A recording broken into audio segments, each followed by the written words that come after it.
Well, good evening from London. Welcome to Piers Morgan Uncensored. Today, Harry and Meghan torch what little was left of their relationship with the royal family and what little was left, frankly, of their own reputations. Last week was mostly sycophantic. Harry and Meghan, the Duke and Duchess of Sussex, are said to be absolutely fuming tonight.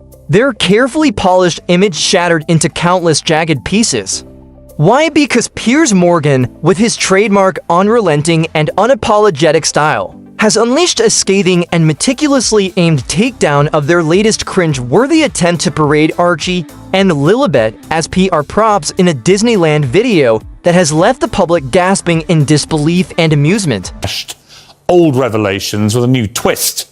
As it turns out, we've apparently been wrong all along. Britain is a nasty, racist hellhole where only magnificent Meghan stood up to all this, and the world's... What was meant to be a wholesome and heartwarming family celebration for Lilibet's birthday has spiraled into a national embarrassment, with mockery raining down from the United Kingdom to the farthest reaches of the Commonwealth and even across the Atlantic to the United States. This isn't just another petty spat or fleeting controversy. It's a public unmasking of a couple whose obsession with curated privacy, camera-friendly parenting, and manipulative branding has finally hit an unyielding wall of public skepticism. And sharper than Piers Morgan. No, the world's biggest victims right now are the Duke and Duchess of Netflix. And don't take my word for it. This promise of once you're married, don't. So let's take a slow, hard, and unflinching look at how this Disneyland disaster unfolded step by step, and why the Sussexes might be running out of clever moves to salvage their tarnished reputation. June 4, 2025, Lilibet's birthday, and the Sussexes decide to whisk their young children to Disneyland in California, one of the most photographed and crowded tourist traps on the entire planet. On the surface, it's presented as a heartwarming and idyllic family moment, complete with balloons, Mickey Mouse ears, and sugary smiles. But peel back the glossy and meticulously edited layers, and you'll find a meticulously choreographed PR stunt designed to generate headlines, soften their battered public image, and reclaim some semblance of relevance. The children's faces, blurred out with surgical precision and an almost comical level of care, their expressions micromanaged to perfection, camera angles optimized for that elusive yet contrived candid shot that screams authenticity, all while conveniently feeding the ravenous press with tales of the Sussex family values, a narrative they've peddled with increasing desperation. No matter how hard I tried, no matter how good I was, no matter what I did, they were still going to find a way. This is the same couple who have sued media outlets for breaching their so-called sacred privacy. Yet here they are, orchestrating these outings with military-like precision and a director's eye for detail. The hypocrisy is so thick you could cut it with a spoon, and the discerning public didn't miss a single beat of this performance. Piers Morgan, the man who never shies away from a fight and relishes the chance to stir the pot, with a single, savage, and perfectly timed post, he ripped the fragile facade wide open with the force of a sledgehammer. Quoting directly with his signature flair, he wrote, "Celebrities that constantly post pics of their kids to promote their parenting credentials but block their faces out like this to pretend they care about privacy make me chuckle. We see you." The first 3 hours of this Netflix series paint a very different, far uglier picture of this country and our royal family. It was brutal in its honesty, it was spot on in its accuracy, and it struck a nerve so deep within the Sussex camp that they are reportedly threatening yet another lawsuit against the veteran broadcaster.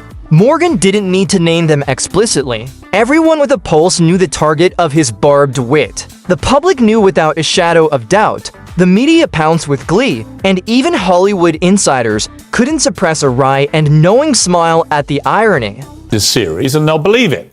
They'll believe the smears about Britain and our monarchy, that we're a bunch of bigoted and hateful people. They even blamed Brexit for the racism which apparently was aimed at Meghan Markle, which is just completely absurd. But by far the most sickening part of this show for me was the constant use of Harry's late... This wasn't just idle commentary tossed into the ether. It was a deliberate and devastating exposure of a carefully curated illusion, a house of cards built on parenting for the cameras and privacy reserved exclusively for the lawsuits. And the timing couldn't be worse, coming hot on the heels of Meghan's floundering podcast venture and Harry's memoir anecdotes that lean heavily on their children's imagery as emotional leverage. Sources inside Disneyland, speaking with a hint of incredulity, have confirmed that the Sussex entourage enjoyed unusual visibility throughout the park, with photographers conveniently congregating in specific high-traffic areas as if guided by an invisible hand. Coincidence? Hardly a plausible excuse. Private VIP tour, secluded and tranquil spots away from the madding crowd, and celebrity-friendly security packages were readily available and easily accessible, but they were pointedly ignored in favor of the most crowded weekend spot imaginable, ensuring maximum exposure and media scrutiny. It's the same well-worn playbook we've seen trotted out before, staging photo ops worthy of the Kardashian handbook with all its glitz and gloss, all while crying victimhood with crocodile tears when the press gets too close for comfort. The Daily Mail, Entertainment Tonight, TMZ, and more lapped it up like hungry wolves, courtesy of the We Just Want to Be Left Alone duo who seemed to protest too much. But Morgan's takedown changed the game with a seismic shift. His post hit like a thunderclap across the media landscape, igniting a firestorm that even some A-list celebrities couldn't resist joining with their own barbed remarks. The couple's response, true to their established pattern, they are dusting off the legal threats once again, a blunt and heavy-handed instrument they wield against anyone who dares to critique their increasingly questionable behavior with fearless candor.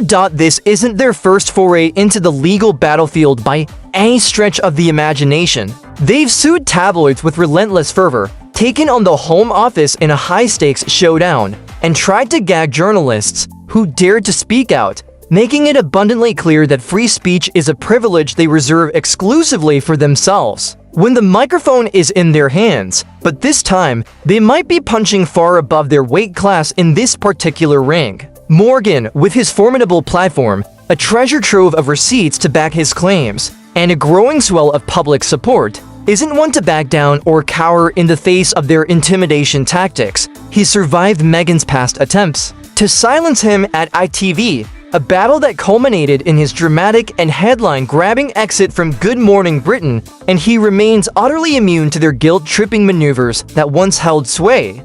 Meanwhile, the backlash has only intensified, with a vengeance. Social media users on X, Instagram, and Reddit were merciless in their dissection, pointing out the glaring and indefensible inconsistencies with surgical precision. Why take the children to the most crowded and chaotic place on Earth if privacy is the sacred priority they claim it to be? Just admit with some humility that it's a calculated photo opportunity, not a genuine family moment, they demanded with growing impatience. Even the most loyal fans struggled to mount a credible defense of the stunt, with many admitting through gritted teeth that it's Meghan and Harry trying to have it both ways yet again. A strategy that's wearing thin, and then the tension builds to a crescendo that reverberates across continents. Across the Atlantic, Prince William is reportedly seething with a quiet but palpable fury, and for good and justifiable reason. Palace insiders, cited with authority by The Times and The Telegraph, reveal that the Prince of Wales has reached the end of his tether with his brother and sister-in-law's performative and increasingly absurd nonsense. This latest Disneyland escapade crossed a deeply personal and institutional line, using Lilibet Diana's birthday, a name tied to the late and beloved queen, for crass media gain while simultaneously slamming the very institution that bestowed that name and title with such honor. William, ever mindful of his future role, knows the profound damage this inflicts. Every PR stunt chips away at the monarchy's hard-earned credibility. Every blurred photo followed by a lucrative Netflix deal makes the royal firm look like a laughingstock on the global stage. The future king isn't willing to sit silently and passively while Harry and Meghan use their innocent children as chess pieces in a protracted and bitter war against the crown.